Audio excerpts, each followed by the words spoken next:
నమస్తే. నేను మీ నాగేంద్ర.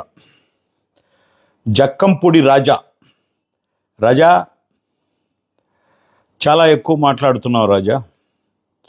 తండ్రి లేని పిల్లవాడివని, ఏదో మీ నాన్న రాజకీయాల్లో ఉంటే తల్లి కన్నీళ్లు పెట్టి ఏడిస్తే ప్రజలు ఒక అవకాశం ఇస్తే కళ్ళు నెత్తికెక్కి నీ ఊర్లో నువ్వేమీ చేయకుండా నువ్వు ఒక కేటుగా, నీ తమ్ముడు ఒక డూప్లికేట్గా తయారై నియోజకవర్గ ప్రజలను వేధించి గంజాయి, క్రికెట్ బెట్టింగ్లు ఇలాంటి యాంటీ సోషల్ ఎలిమెంట్లు పెంచి పోషించి వాటికి బహుమతిగా ఈరోజు మీ నాయకుడు యువత అధ్యక్షుడిగా ఇస్తే మా నాయకుడు పవన్ కళ్యాణ్ గారిని నోటుకొచ్చినట్టు మాట్లాడుతున్నారు. ముఖ్యంగా జక్కంపూడి రాజా, నీకు బూతులే కావాలి అంటే ఏ ప్రాసలో, ఏ యాసలో, ఎంత స్థాయిలో కావాలో చెబితే అంతే స్థాయిలో ఇవ్వడానికి నేను సిద్ధంగా ఉన్నాను. వింటే నీకు చెవుల్లోంచి రక్తము, మూతి కొంకర్లు పడుతుంది.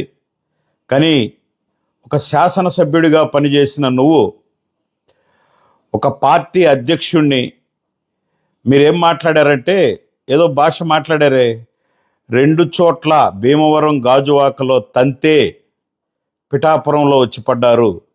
మరి చెప్పి ఆంధ్రప్రదేశ్ ప్రజల సాక్షిగా చెప్పి ప్రపంచ రాజకీయ చరిత్రలో తన్నడం అంటే ఏంటో కళ్ళు తలకెక్కిన నీలాంటి మీ పార్టీ నాయకులను 151 మందిని ప్రజల మధ్యన నిలబెట్టి తంతే నడినెత్తిన అధపాతాళానికి వెళ్ళి 151 నుంచి 11కు పడిపోయారు. అది తన్నడం అంటే.